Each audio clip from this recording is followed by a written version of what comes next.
नमस्कार दोस्तों, आइए सुनते हैं जयशंकर प्रसाद के द्वारा लिखी कहानी इंद्रजाल।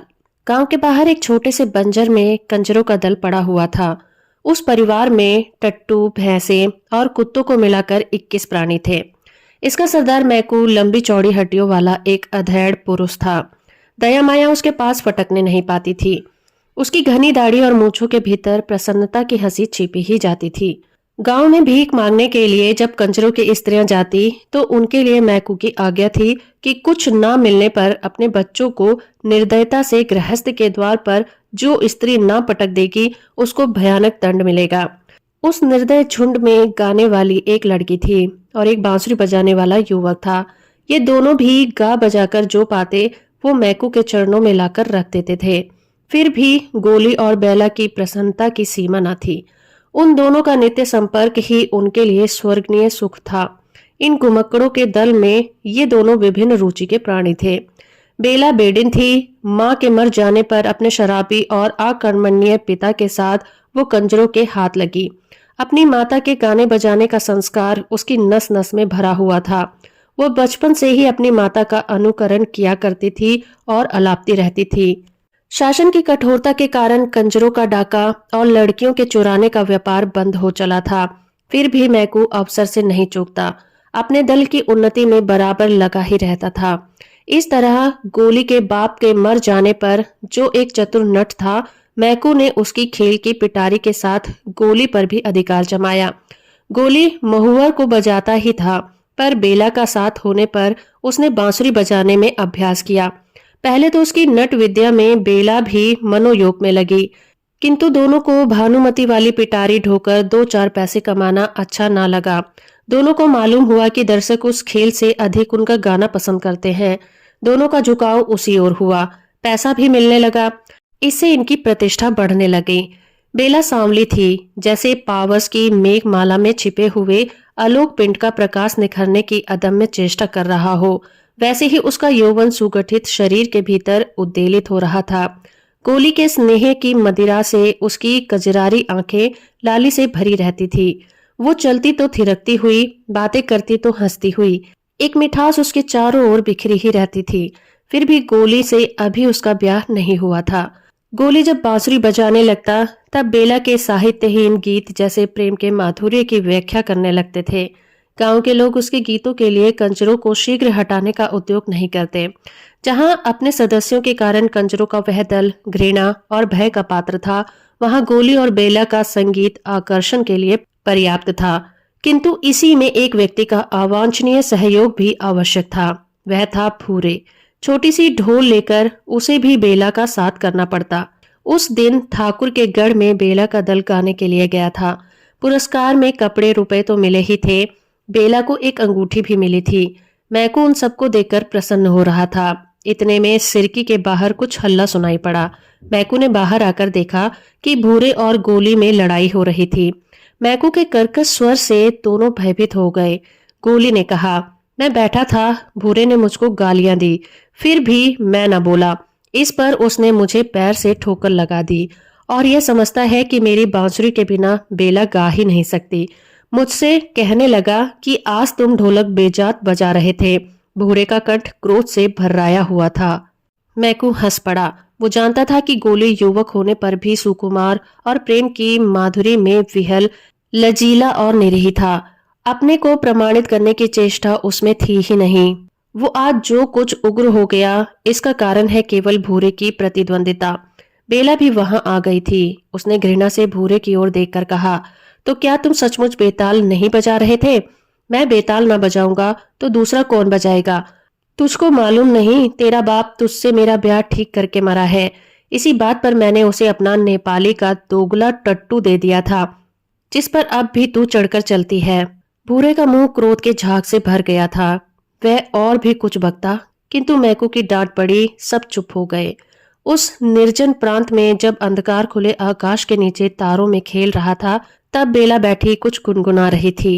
कंजरों की झोपड़ियों के पास ही पलास का छोटा सा जंगल था। उसमें बेला के गीत गूंज रहे थे। जैसे कमल के पास मधुरकर हो जाने से कोई रोक नहीं सकता, उसी तरह गोली भी कब मानने वाला था। आज उसके निरीह हृदय में संघर्ष के कारण आत्मविश्वास का जन्म हो गया था। अपने प्रेम के लिए, अपने वास्तविक अधिकार के लिए झगड़ने की शक्ति उत्पन्न हो गई थी। उसका छुरा कमर में था, हाथ में बांसुरी थी। बेला की गुनगुनाहट बंद होते ही बांसुरी में गोली उसी तान को दोहराने लगा। दोनों वन विहंगम की तरह उस अंधेरे कानन में किलकारने लगे। आज प्रेम के आवेश में आवरण हटा दिया था। वो नाचने लगे। आज तारों की क्षीण ज्योति में हृदय से हृदय मिले, पूर्ण आवेग में। आज बेला के जीवन में यौवन का और गोली के हृदय में पौरुष का प्रथम उन्मेष था। किंतु भूरा भी वहां आने से नहीं रुका। उसके हाथ में भी भयानक छुरा था। आलिंगन में आबद्ध बेला को चित्कार किया। गोली छटक कर दूर जा खड़ा हुआ, किंतु घाव ओछा लगा। बाघ की तरह झपटकर गोली ने दूसरा वार किया। भूरे संभल न सका। फिर तीसरा वार चलाना ही चाहता था कि मैकू ने गोली का हाथ पकड़ लिया। वो नीचे सिर किए खड़ा रहा। मैकू ने कड़क कर कहा, बेला, भूरे से तुम्हें ब्याह करना ही होगा। ये खेल अच्छा नहीं। उसी क्षण सारी बातें गोली के मस्तक में छाया चित्र सी नाच उठी। उसने छुरा धीरे से नीचे गिरा दिया। उसका हाथ छूट गया। जब बेला और मैकू भूरे का हाथ पकड़कर ले चले, तब गोली कहाँ जा रहा है इसका किसी को ध्यान न रहा। कंजर परिवार में बेला भूरे की स्त्री मानी जाने लगी। बेला ने भी सिर झुकाकर इसे स्वीकार कर लिया, परंतु उसे पलाश के जंगल में संध्या के समय जाने से कोई नहीं रोक सकता था। उसे जैसे सायंकाल में एक हल्का सा उन्माद हो जाता। भूरे या मैकू भी उसे यहाँ जाने से रोकने में असमर्थ थे। उसकी दृढ़ता भरी आंखों में घोर विरोध नाचने लगता। बरसात का आरंभ था। गांव की ओर से पुलिस के पास कोई विरोध की सूचना भी नहीं मिली थी। गांव वालों की छुरी हंसिया और काट कबाड़ में कितने ही काम बनाकर वे लोग पैसे लेते थे। कुछ अन्न यूं भी मिल जाता। चिड़िया पकड़कर, पक्षियों का तेल बनाकर, जड़ी बूटी की दवा तथा उत्तेजक औषधियों और मदिरा का व्यापार करके कंजरों ने गांव तथा गढ़ में लोगों से सद्भाव भी बना लिया था। सबके ऊपर आकर्षक बांसुरी जब उसके साथ नहीं बजती थी, तब भी बेला के गले में एक ऐसी नई टीस उत्पन्न हो गई थी जिसमें बांसुरी का स्वर सुनाई पड़ता था। अंतर में भरे हुए निष्फल प्रेम में युवती का सौंदर्य निखर आया था। ठाकुर साहब के गढ़ में इतना गाना प्राय हुआ करता था। छीट का घाघरा और चोली, उस पर गोटे से ढकी हुई ओढ़नी सहज ही खिसकती रहती। कहना न होगा कि आधा गांव उसके लिए पागल था। बालक पास से, युवक ठीक ठिकाने से और बूढ़े अपनी मर्यादा आदर्शवादिता की रक्षा करते हुए दूर से उसकी तान सुनने के लिए, एक झलक देखने के लिए घात लगाए रहते। गढ़ के चौक में जब उसका गाना जमता तो दूसरा काम करते हुए कनखियों से ठाकुर उसे देख लिया करते। मैकू घाव था। उसने ताड़ लिया। उस दिन संगीत बंद होने पर, पुरस्कार मिल जाने पर और भूरे के साथ बेला के गढ़ के बाहर जाने पर भी मैकू वहीं थोड़ी देर तक खड़ा रहा। ठाकुर ने उसे देखकर पूछा, क्या है सरकार, कुछ कहना है क्या? यह छोकरी इस गांव से जाना नहीं चाहती। उधर पुलिस तंग कर रही है। जाना नहीं चाहती? क्यों? वह तो घूम घाम कर गढ़ में आ जाती है, खाने को मिल जाता है। मैकू आगे की बात चुप होकर कुछ कुछ संकेत भरी मुस्कुराहट से कह देना चाहता था। ठाकुर के मन में हलचल होने लगी। उसे दबाकर प्रतिष्ठा का ध्यान करके ठाकुर ने कहा, तो मैं क्या करूं? सरकार, वह तो सांझ होते ही पलाश के जंगल में अकेली चली जाती है। वहीं बैठी हुई बड़ी रात तक गाया करती है। एक दिन सरकार धमका दें तो हम लोग उसे ले देकर आगे कहीं चले जाएं। अच्छा? मैकू जाल फैलाकर चला गया। 1000 की बोहनी की कल्पना करते हुए वो अपनी सिरकी में बैठकर हुक्का गुड़गुड़ाने लगा। उसके हृदय में यह विश्वास जम गया था कि भूरे के साथ घर बसाना गोली के प्रेम के साथ विश्वासघात करना है। उसका वास्तविक पति तो गोली ही है। बेला में यह भावना विकट तांडव करने लगी। उसके हृदय में बसंत का विकास था। कंठ में वनस्थली की काकली थी। आज उसने अपने जूड़े में जंगली करौंदे के फूलों की माला लपेटकर भरी मस्ती में जंगल की ओर चलने के लिए पैर बढ़ाया तो भूरे ने डांटकर कहा, कहाँ चली? यार के पास, उसने छूटते ही कहा। बेला के सहवास में आने पर अपनी लघुता को जानते हुए मसोसकर भूरे ने कहा, तू खून कराए बिना चैन से ना बैठेगी। बेला की आंखों में गोली का और उसके परिवर्धमान प्रेमांकुर का चित्र था। जो उसके हट जाने पर विरह जल में हरा भरा हो उठा था। बेला पलास के जंगल में अपने बिछड़े हुए प्रीतम के उद्देश्य से दो चार विरह वेदना छेड़ दिया करती थी। उस एकांत संध्या में बरसाती झिल्लियों की झनकार से वायुमंडल गूंज रहा था। बेला अपने परिचित पलास के नीचे बैठकर गाने लगी। ऐसा मालूम होता था कि सचमुच गोली उस पर अंधकार से अपरिचित की तरह मुंह फिराकर चला जा रहा है। बेला की मनोवेदना को पहचानने की क्षमता उसने खो दी है। पलाश का जंगल उसकी कातर कू से गूंज रहा था। सहसा घोड़े पर सवार ठाकुर साहब वहां आ पहुंचे। अरे बेला, तू यहाँ क्या कर रही है? बेला की स्वर लहरी रुक गई थी। उसने देखा ठाकुर साहब, महत्व का संपूर्ण चित्र। कई बार उसने अपने मन की असंयत कल्पना में दुर्गम शैल समझकर अपने भ्रम पर अपनी हंसी उड़ा चुकी थी। वो सकुच कर खड़ी हो गई, पर बोली नहीं।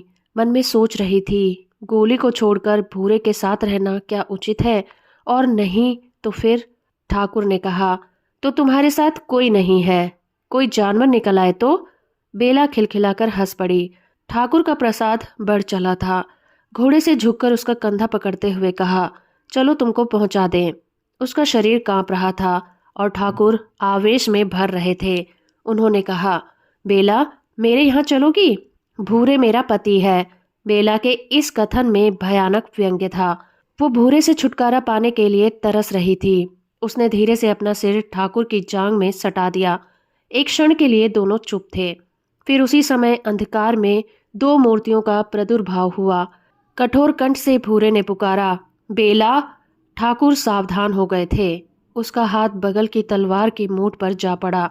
भूरे ने कहा, जंगल में किस लिए तू आती थी? यह मुझे आज मालूम हुआ।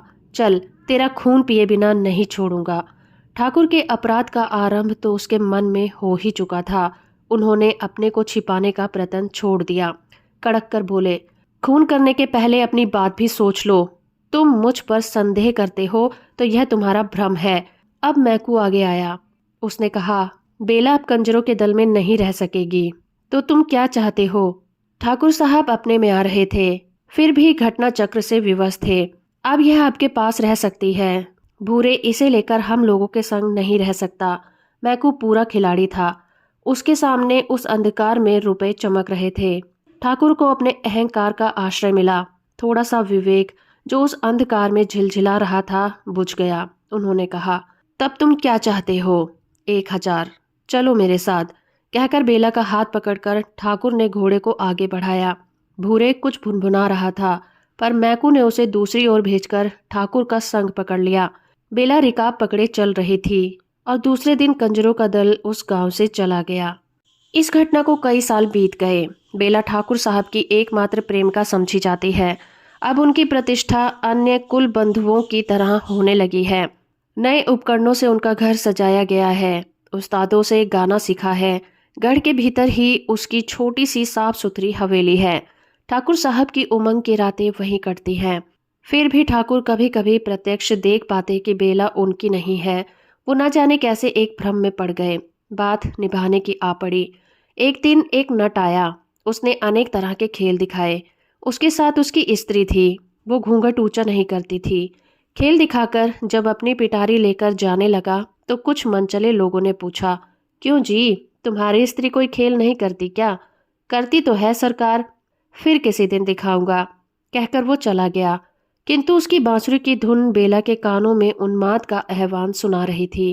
पिंजड़े की वन विहंगनी को वसंत की फूली हुई डाली का स्मरण हो आया था। दूसरे दिन गढ़ में भारी जमघट लगा। गोली का खेल जम रहा था। सब लोग उसके हस्त कौशल में मुग्ध थे। सहसा उसने कहा, सरकार, एक बड़ा भारी दैत्य आकाश में आ गया है। मैं उससे लड़ने जाता हूँ। मेरी स्त्री की रक्षा आप लोग कीजिएगा। गोली ने एक डोरी निकालकर उसको ऊपर आकाश की ओर फेंका। वो सीधी तन गई। सबके देखते देखते गोली उसी के सहारे आकाश में चढ़कर अदृश्य हो गया। सब लोग मुग्ध होकर भविष्य की प्रतीक्षा कर रहे थे। किसी को यह ध्यान नहीं रहा कि स्त्री अब कहाँ है। गढ़ के फाटक की ओर उसकी दृष्टि फिर गई। गोली लहू से रंगा चला आ रहा था। उसने आकर ठाकुर को सलाम किया और कहा, सरकार, मैंने उस दैत्य को हरा दिया। अब मुझे इनाम मिलना चाहिए। सब लोग उस पर प्रसन्न होकर पैसों रुपयों की बौछार करने लगे। उसने झोली भरकर इधर उधर देखा और फिर कहा, सरकार, मेरी स्त्री भी अब मिलने चाहिए, मैं भी। किंतु यह क्या, वहां तो उसकी स्त्री का पता नहीं था। गोली सिर पकड़कर शोक मुद्रा में बैठ गया। अब खोजने पर उसकी स्त्री नहीं मिली तो उसने चिल्लाकर कहा, ये अन्याय इस राज्य में नहीं होना चाहिए। मेरी सुंदर स्त्री को ठाकुर साहब ने गढ़ के भीतर कहीं छुपा दिया है। मेरी योगिनी कह रही है। सब लोग हंसने लगे। लोगों ने समझा ये कोई दूसरा खेल दिखलाने जा रहा है। ठाकुर ने कहा, तो तू अपनी सुंदर स्त्री मेरे गढ़ से खोज ला। अंधकार होने लगा था। उसने जैसे घबराकर चारों ओर देखने का अभिनय किया, फिर आंख मूंद कर सोचने लगा। लोगों ने कहा, खोजता क्यों नहीं, कहाँ है तेरी सुंदर स्त्री? तो जाऊं ना सरकार? हाँ हाँ, जाता क्यों नहीं? ठाकुर ने भी हंसकर कहा। गोली नई हवेली की ओर चला।